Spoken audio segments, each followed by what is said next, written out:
One Shot Gaming nga pala mga bossing, nagbabalik na naman para sa isang walang kakwenta-kwentang rank game. Nakita nyo dito, wala tayong kasabay. Di tayo nagpunta ng ski town kasi ang daming borloloy doon. So dito nagdormi tayo kasi gusto natin payapa lang eh.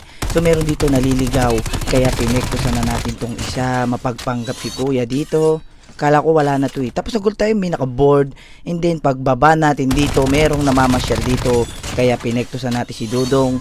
Binigyan niya tayo ng board. So napakabait niya. So nagpunta siya rito para bigyan lang tayo ng board. So pagpunta natin sa outpost, napakarami pala nila dito. Yung isa nagpa-flank, kaso pinektusan natin, sinampal-sampal natin siya doon. Tapos para tayong burloli kasi hindi natin ma-cancel, hindi mapindot yung cancel. Diba, buti na lang na up tayo ng tropa nating malupit dyan. Nakita nyo naman dito, napakaraming nagaganap. Meron mga nagbabagbagan doon. Meron pa dito, nag-rewind tayo kasi gusto niya tayong dalihin. So nagpakita tayo ng mga pick shot doon, sabay tricks dito. Kaso nasaktan tayo, ang sakit ng tutok ni Dudong. Hindi natin madali kasi yung dogs binubuntutan tayo. Kaya pinush na natin yan, pinonyatan natin siya dito gamit ang pangit na arsenal ng kalaban. Napakatagal mag-scoop kahit nakapass ads ka naman. So mamaya pa magpa-pass ads, 'di ba? Napakapangit eh. So meron na naman dito pag flank natin, pinektusan natin gamit ang pangit na arsenal. Nakita nyo kahit pangit yung arsenal, 'di ba? So very useful talaga dapat. So after natin doon, syempre pumasok tayo eh. Kaso may nakasabay tayo dito. Nakasabay natin si Kuya.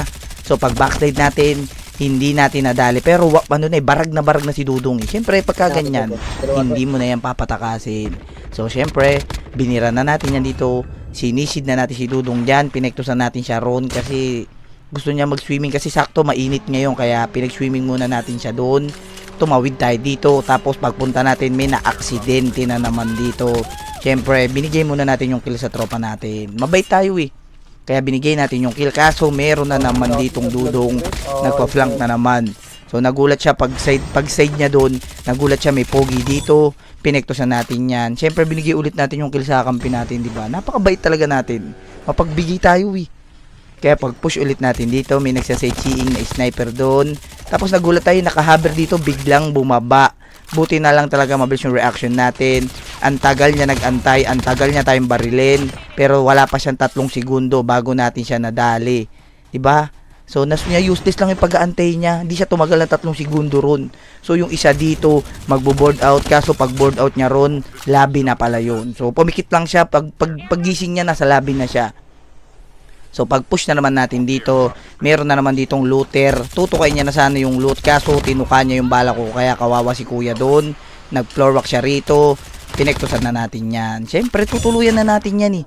So, tignan yung indicator natin. Merong na naman nakahaber na cancer. Meron na naman nakaboard sa front. So, ano ba ang gagawin natin? Siyempre, na tayo dito. Magpupush tayo eh. Kaso yung isa rito, nagboard sa mukha natin. Kaya pinektusan natin yan. Pinabalik na natin sila sa lobby kasi ano na naman, magdodogtag na naman sila eh. So, yung isa dito, nagkakansiran sila, nagbubugbugan sila. Pero ako rin naman yung papatay sa kanilang dalawa. Siyempre, pinektusan natin yan. Sabay out tayo dito. Kaso, pagpunta natin dito, may nag-rewind sa tabi natin. Kaya pepektusan natin si Dudong, nag-rewind tayo. Habulin na natin to eh. Kumbaga nakikita niya yung footstep natin, kinakabahan na yan. Kinakalabatutan na yan, tignan nyo. Nag-rewind siya, hindi niya alam pagpunta niya rito. Nandito ulit si Santanas, kaya pinektusan natin siya doon. Tapos sinusumpit-sumpit na naman tayo ng mga sniper dito. Kasi gusto nila sinusumpit tayo, kaya nag-push na yung pogi dito. Pagka-side natin dito, tintukan natin. May lumabas na naman na Dudong. Binigay ulit natin yung kill sa kampi natin. Nakita nyo kahit gipitan na, namimigay tayo ng kill.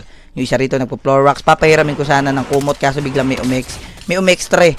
Kaya nag-out na naman yung pogi dito. Diba? Kapag sa inyo pag pogi, kawawa talaga dito ang mga pogi sa Code M. Nakita nyo, ang dami namin dinadanas dito mga pogi. Hirap na kami dito.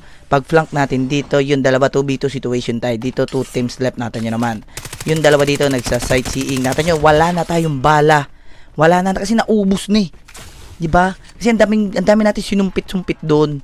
Kaya nag-heal muna tayo dito pa blue plates lang yung pogi. Yung dalawa ron, pinilit talaga nila magkasya yung dalawa. Yung pinilit nila magkasya ron yung sa ano, diba? Yung isa doon, pinakain natin ng bomba, pinektusan natin, tapos sinagis natin dito. Siyempre, binigay na natin sa kakampi natin yung kill. Diba? Napakabait natin. Diba? Ganun tayo kabait. Kaya, kung natapos mo itong video na to, make sure na mag-follow. And then, mag-comment ka na dyan. So, kita-kits na lang tayo sa live mamaya. Bye-bye!